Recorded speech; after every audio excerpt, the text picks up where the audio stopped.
On connaît tous un juif exubérant qui n'a aucun scrupule d'étaler sa réussite et qui expose ses biens par le fort et fanfaronne à Deauville ou dans les lieux réservés à la jet-set. La plupart d'entre nous s'agacent d'une telle conduite et se disent que ce phénomène n'est pas bien pour nous. En effet, la richesse est le meilleur des moyens pour nous aider à changer le monde.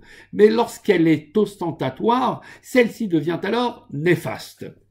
Notre paracha nous fait le récit de la famine qui s'abat sur l'Égypte et toute sa région. Très vite, Yaakov et ses enfants auront besoin du grain mis en vente par les Égyptiens qui ont su anticiper la famine grâce au conseil de Yosef. Pourtant, les fils de Yaakov ne paraissent pas tellement inquiets pour leur avenir au point où leur père les réprimanda en leur disant « Lama tidraou » pourquoi laissez-vous paraître auprès des nations que vous vivez dans l'opulence alors que vous ne pourrez tenir toute la durée de la sécheresse avec le peu de grain qui nous reste.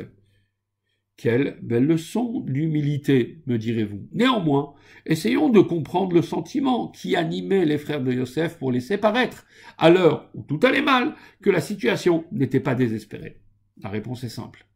Les enfants de Yaakov savaient, par les expériences vécues par Abraham, et plus tard par Yitzhak, que ce type d'événement n'était qu'une pièce d'un stratagème pensé par Dieu qui mènerait indéniablement la famille d'Israël vers la réalisation de son destin. Ainsi, la foi et la confiance sont les meilleures armes pour traverser les difficultés de l'existence.